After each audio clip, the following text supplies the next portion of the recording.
Hello, my name is KODA. All right, let's get right into this.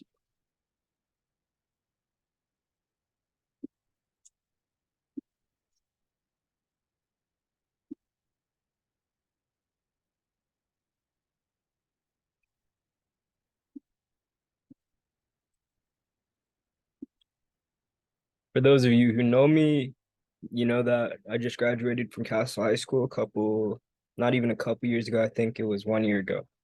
I am currently working with Wisdom Circles Oceania, located in Kaneohe, Hawaii. And my mission here is to bring peace, love, positivity, and harmony back to the world, to the world, to the world. To the world, and also I come from the future. So here we are. Call of Humanity. Made it in video game format to make it cooler, and I did a really good job. Anyways, I was gonna call it Call of Duty, but that probably wouldn't have flew by the judges, the mediators. So let's start, shall we? Do you have what it takes to save the world? All right, let's get started. So here's our little run through of our agenda. Today we'll be covering one, understanding humans, the solar system, energy, cells, and light, the collective consciousness, and lastly, to wrap it up, so Hawaii and deep sea mining issue. That's the new word on the street. You heard it from yours truly. All right. Understanding human beings. Oh, 1 second. Understanding human beings. Wow, what a complex creature, right? So, if you weren't aware, a human being is the we labeled it might be kind of biased, but at the top of the food chain for animals, we fall under the mammalia category of science. I am not a scientist and don't take any of this slide presentation as professional research. I've simply gone a lot of changes, both spiritually, physically, and mentally. So not both, but triple. In all ways, basically, I've undergrown growth, and this is my personal experience, intellect, and wisdom for forever how many years I've walked on this earth. Um, you know, not just as KODA, but from before. So basically, understanding human beings. To understand the world, the universe, the earth, the ocean, anything, we must first understand ourselves. I made this as simple as possible because, again, I'm not a scientist. I have no professional research, but all of this is facts, and it's so simple once you understand and realize. The only thing is we just have it mixed up right now. So this is why this presentation is happening, and I'm sharing this information with you. All right. So here's your player, your avatar into this world. Your name is Joe. All right. His name is Joe. Hi, I'm Joe. My name's Joe. I'm an average American. I'm 18 to 30 years old, around there. I have a job. Like I like to go cruise with the boys on the weekend, have a couple beers. I don't really know what I'm going to be doing the next 20 years, but hopefully I have enough money to buy a new moped because mine just broke. Okay? Seem reasonable to you? Seem pretty average? Well, we're off to a good start. So, what is Joe doing exactly? What is his purpose? Why is he here? Let's see. I broke it down into 3 parts: environment, occupation, consumption. To this information will provide you with enough background to kind of have a picture of what Joe's life looks like. Right. So here I laid out the definitions of each of these. Right. So environment. the surroundings and conditions in which a person, animal, or plant lives or operates. We've all learned this stuff in kindergarten and beyond. I hope that you touched up on it a little bit in biology class in 10th grade, but I won't count on it. So environment, like that's the world around us, right? The world that we interact in. This is our body, and the space is our environment. This is applicable to every form of life. Every form of life needs an environment to thrive in, to be at. Without environment, there is no anything. There's nothing. There's just, I don't know. Anyways, occupation, the way of spending time. Like any asset, time is also a currency.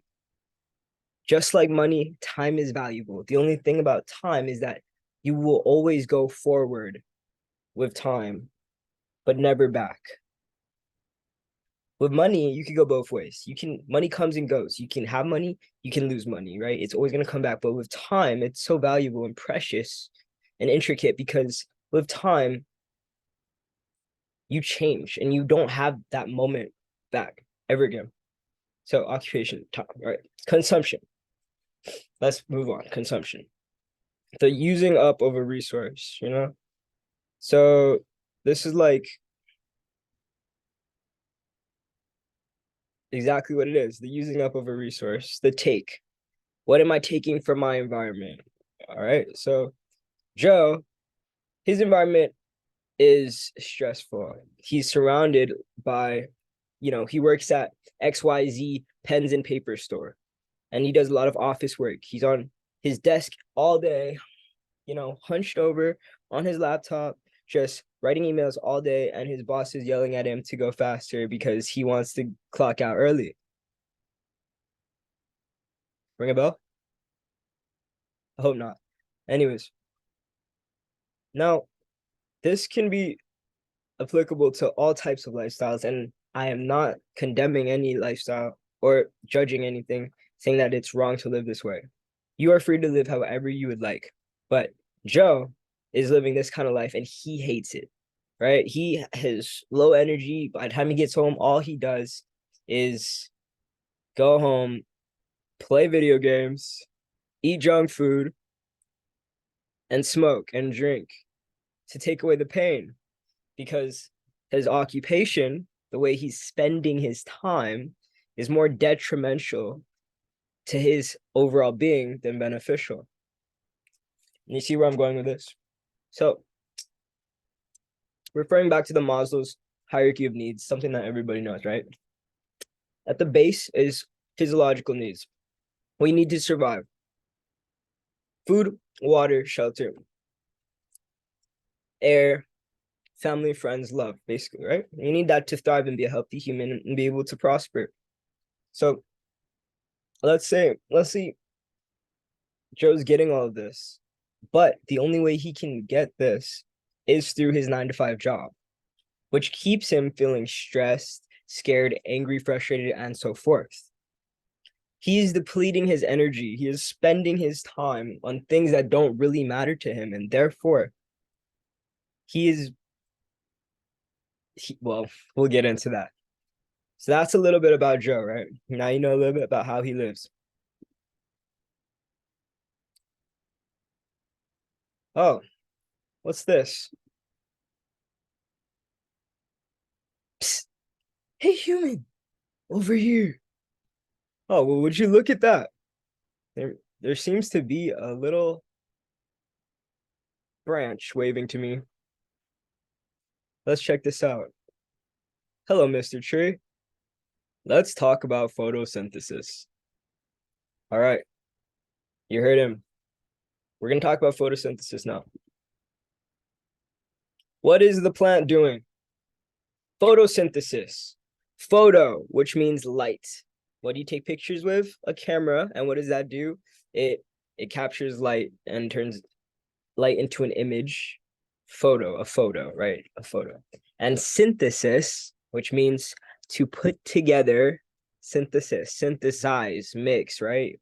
Think about these base words. I do a lot of words because words are spells. We'll get into that later, but the energy infused in words once you break down words and put them together, you realize you can do a lot of things with words, but I'm just explaining to you. So photosynthesis, right? Two words combined together, boom. Now it's a magical word that describes the process of breaking down or converting light energy into chemical energy through cellular respiration. Awesome. I've heard of that before. Let me recall. If I trace back in my memory files. All right. I learned about that in 3rd grade. Cellular respiration. Oh, no. I think that was 9th grade. It was Miss Padilla's science class, life science class, 10th grade. You know what? Don't ask me. Anyways, this is what happens with plants. Plants are really cool, right? Has a plant ever hurt you? If a coconut has fallen on you, you're not allowed to answer this question. But anyways, so plants basically drink water through their stems, right? Pull water up from the ground and carbon dioxide as well. And with the energy that they trap with their leaves, they go like this and they catch all of this sunlight and energy, and with cellular respiration, they turn that water and sunlight and carbon dioxide into oxygen and carbohydrates, and they respire, you know? So just like we breathe in oxygen and out carbohydrates, plants do the backwards thing, but they also make so carbohydrates is like fuel, like sugar, right? So they break down fuel to help them grow.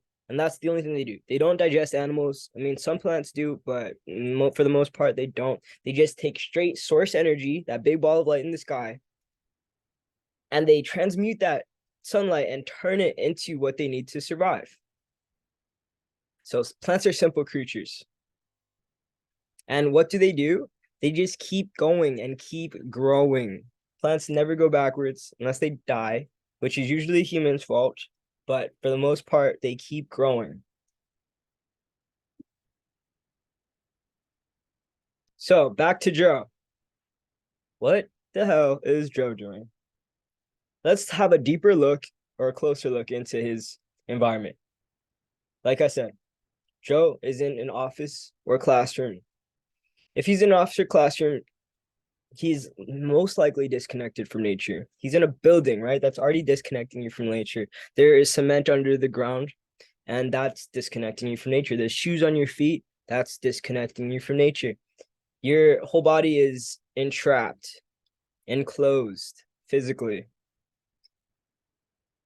So, yeah, like you're trapped in a box, basically.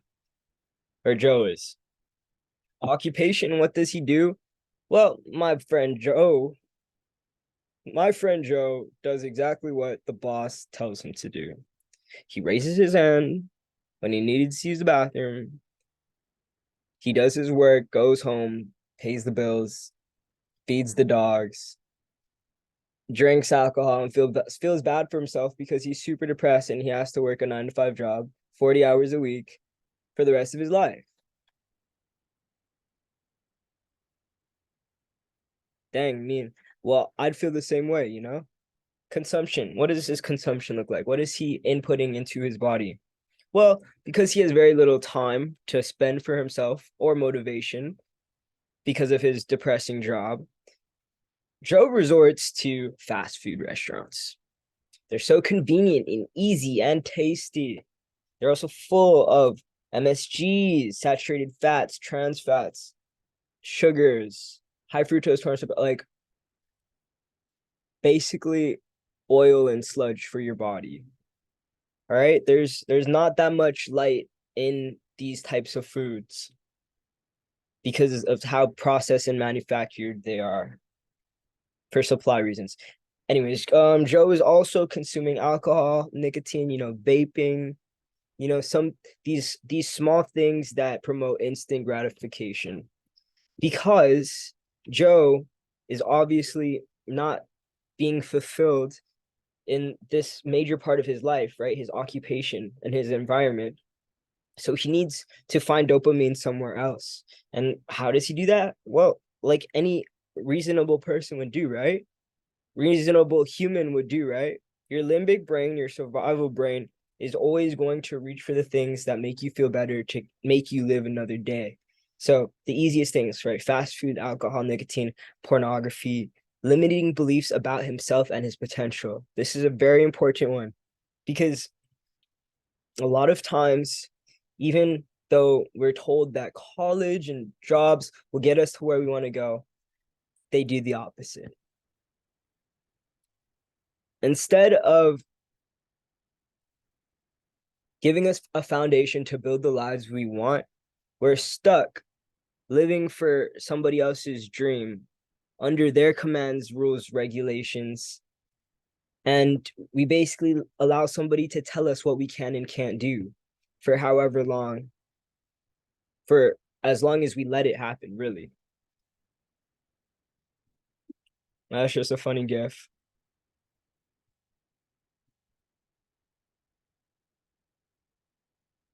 So back to the plant. Over 70% of the planet, Earth, right, that we live in, is water. Now, how did we start talking about the planet? Well, we didn't yet, but we're talking about plants, right? So plants, what do they drink? Water. What do we drink? Oh, also water. Joe is similar to the plant. Human being similar to plants. Cellular respiration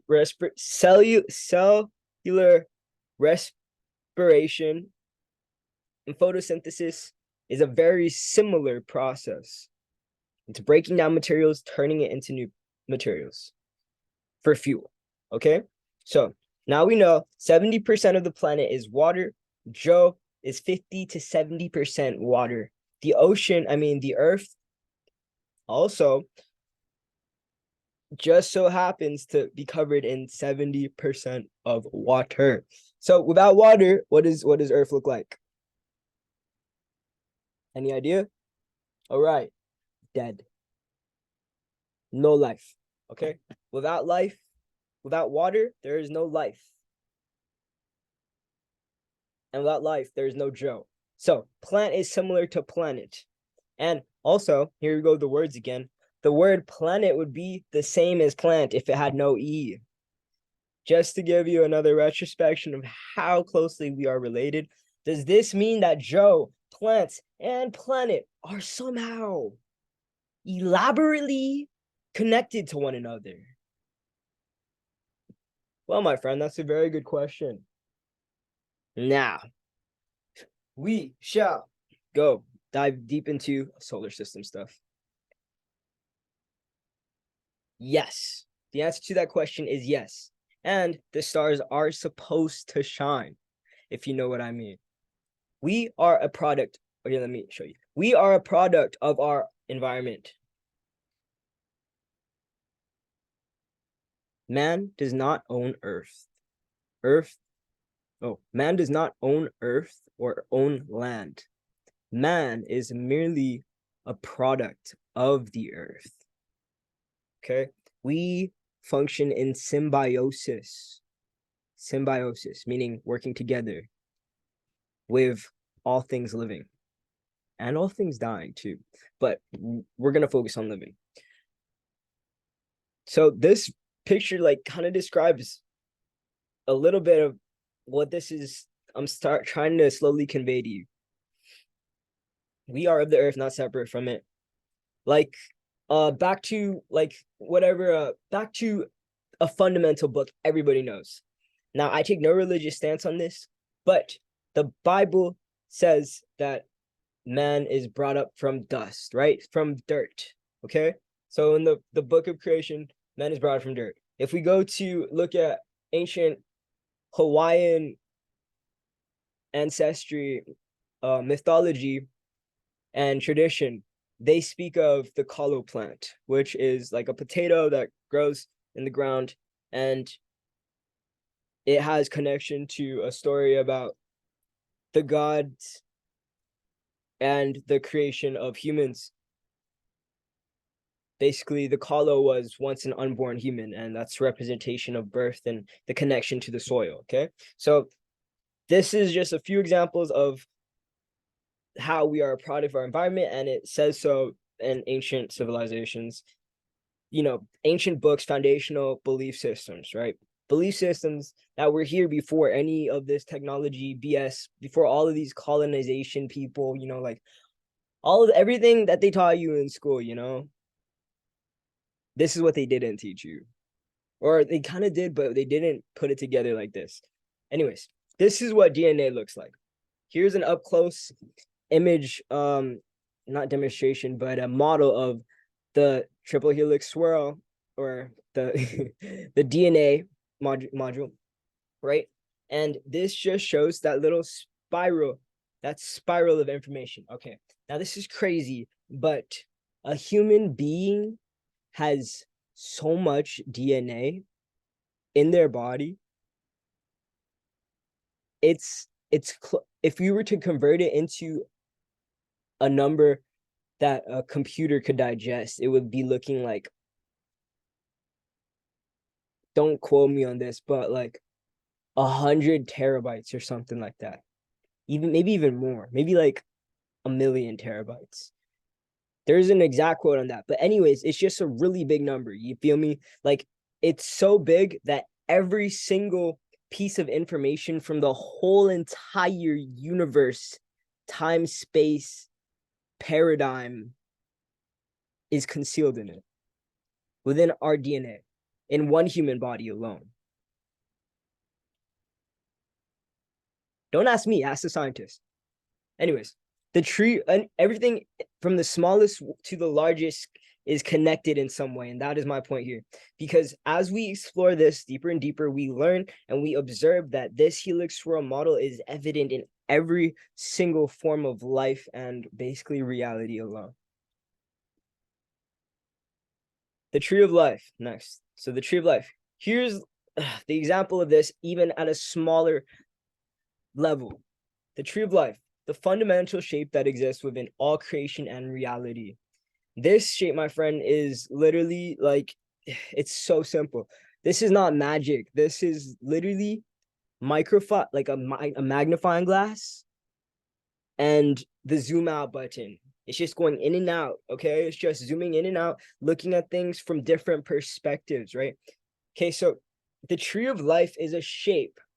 It starts with a circle, and basically the circle multiplies itself in different areas. And when it connects, these multiply itself and become different dimensions, if you understand what I'm saying. And that's what keeps the universe in constant expansion. This is why you're able to draw a stick figure on a piece of paper and call it two-dimensional, and then play with it a little bit, adjust how it looks and feels and turn it into a three-dimensional shape on a two-dimensional piece of paper.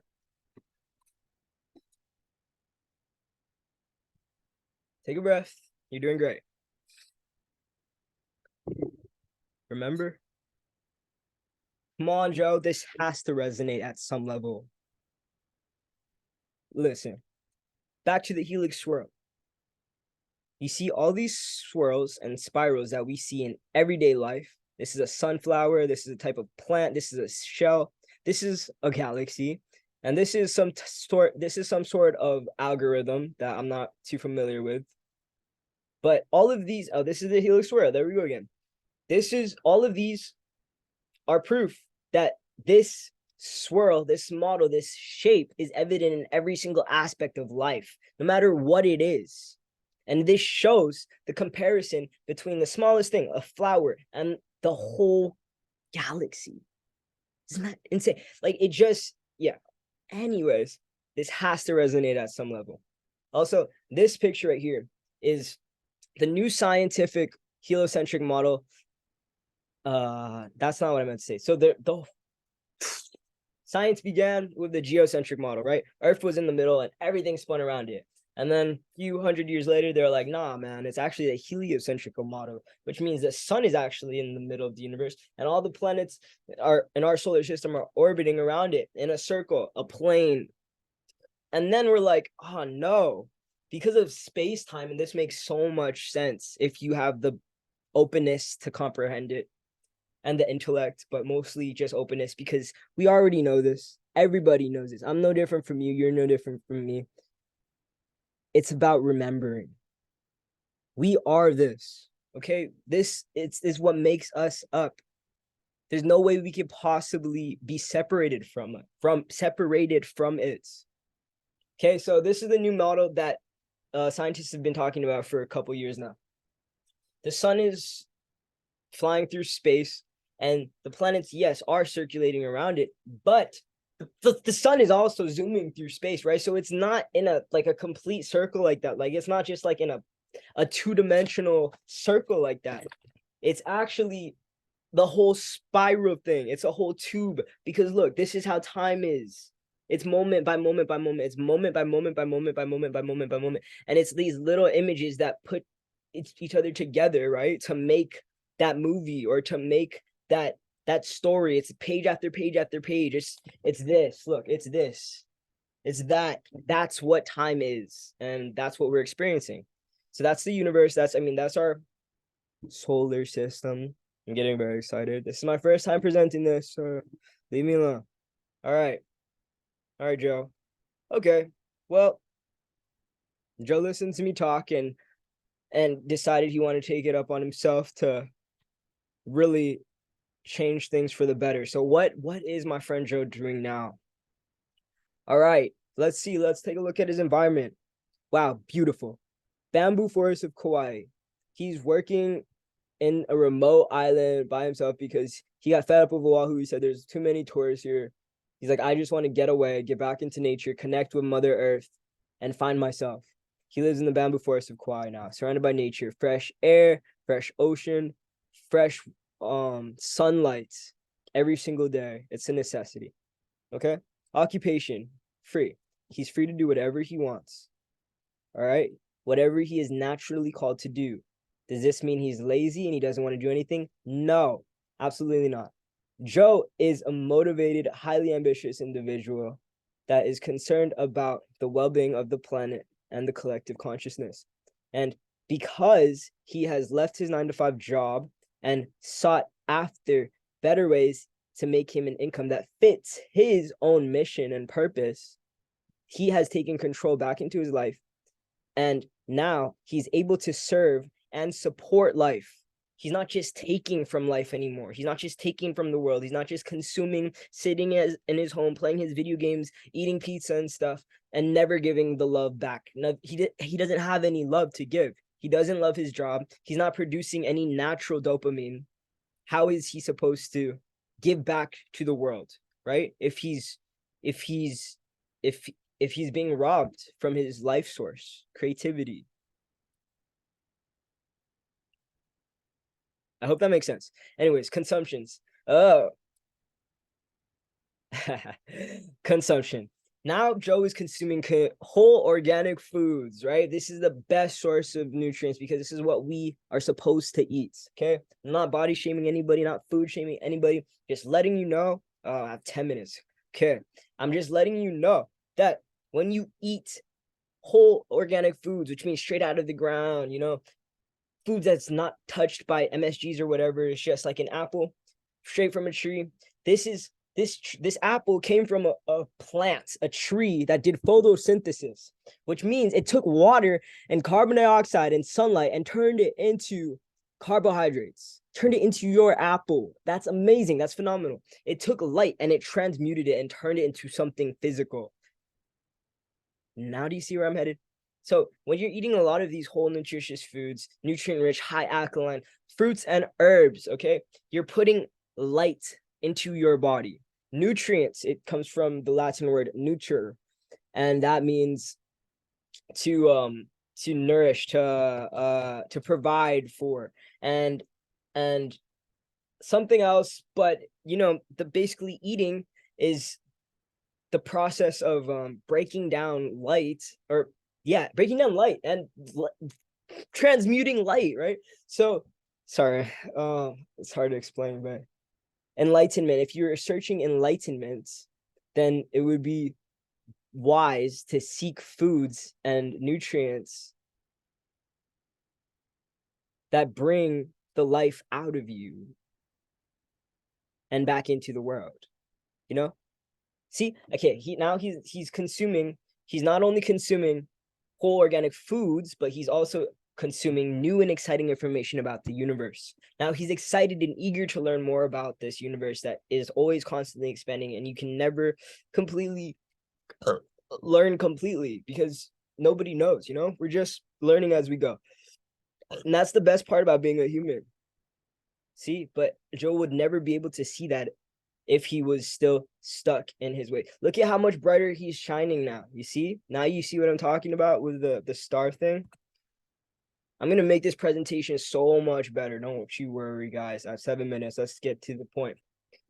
Before we head on, I just want to take a break to express my gratitude for all of you, and I love you so much. And I hope this helps you. I'm grateful to have your attention. Grateful. I'm full of greatness to have your attention. Get it? Okay, next. All right. The collective consciousness. Are you ready? Let's start. Are you ready? Begin. Okay. So we have nothing, right? What came before nothing? Nothing. All right. Now, this is very simple. Very simple. It's like 1, 2, 3. And these are not my words. It's like 1, 2, 3. 1. Right. We got one person. We're talking about one person, right? Joe. One Joe. Cool. Simple enough, right? All right. Now we have one Joe. Let's just say I am Joe. We have one I. I am. I am Joe. There is one of me. There is one I. One I.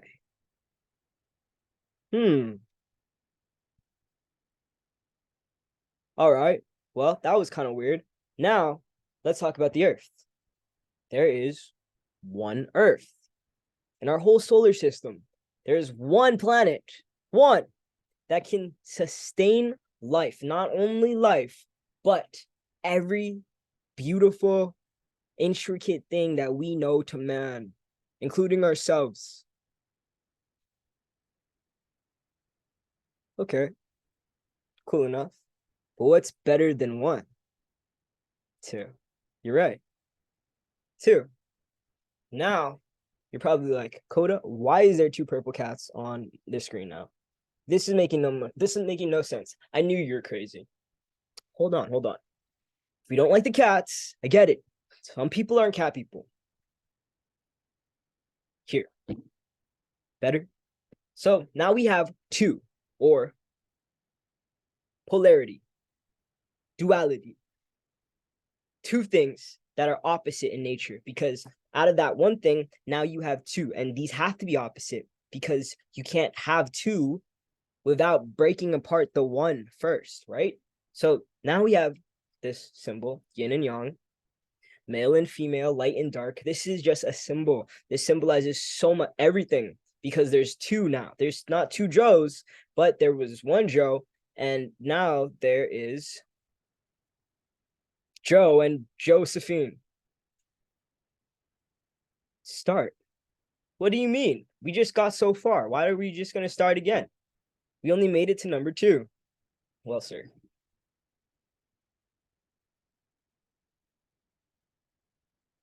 One and 2. Male and female. Now we have 2 eyes. Do you see where I'm going with this? Now we have 2 eyes and we see good and bad, light and dark. Now everything, the consciousness that was once one is now broken into 2 parts, not separate, but the illusion of separation. The illusion of separation was created through polarity, yin and yang. Look at this crazy kid. So, thank you for being so still. We're almost there, I promise. That was a lot. Here's some water. Anyways, we're going to talk about the ocean now. What is it? Deep sea mining. The most dangerous threat to the ocean right now. And this is very important because humanity is at stake because of the ocean is in incredible danger right now. Why? There's polymetallic nodules, basically little clumps of metal like nickel and things that we could potentially put in electric car batteries at the bottom of the seafloor. And the International Seabed Authority, or ISA, is interacting with the metals company, and they want to give them the green light to dig up all of these little metal balls in the middle of the ocean on the bottom of the seafloor. Why is that a problem? Well, if it's not obvious, it is. It's a real problem, and we'll find out more about that later. Basically, there's this place called the Clariton Clipper Zone that is by Hawaii, Tahiti, and another country over here, another country over here. I'm not into geography. I just know the facts, and it's in danger because the International Seabed Authority is trying to give permission to the metals company to extract these metals. The thing is, we have not studied enough to be able to make that conscious decision because we do not know how it will impact the world. And looking at the data, it shows that it has a very high potential to cause a lot of danger to both life underwater and life on land. Wow. I got 2 minutes left. Probably not going to make it through this video. Imagine waking up one day to a lifeless ocean. The description for you to check it out. What will become of us? I expect you to. Extending our simulation runtime, we predict that it will only take 3 months for the discharge plume to reach Hawaiian waters, a unique marine ecosystem, a source of livelihood and home for its custodians. All right. So watch that video when you get a chance. You need to know about it. This is so Hawaii. This is stuff that I'm going to bring up to my group because this is private information. Anyways, so back to polarity. We have male and female now. Instead of Joe, we have Josephine. We have light and dark. We are aware of both things. And now we get to choose. And we, as the I am awareness, that I now. What? Hands? No, nigga. I'm love. I mean, of 3. All right. Now we have a 3. Because what comes after 2? Right. 3. What comes after 2 is 3? Yes, 3. And 3 is in the heart that connects us, unifies us as human beings and as all living life forces on this planet together. Love, my friend, the infinite potential of infinity, universal power, harmony, construction, positivity, that resonates in the vibration frequency of love. And as you can see, there's a heartbeat. And as you can see, that heartbeat is the same thing as a vocal cord, not a vocal cord, but like, you know, the waves is waves, right? And this is love. This brings it all together. It makes it spin full circle. It makes everything work, right? This is Michael Jackson. I'm going to search for my star until I find it. It's hidden in the drawer of innocence, wrapped in a scarf of wonder, my friend. Oh my God. Michael Jackson, musician, went from being black to being white. He completely full circled his way out of the matrix with the power of love.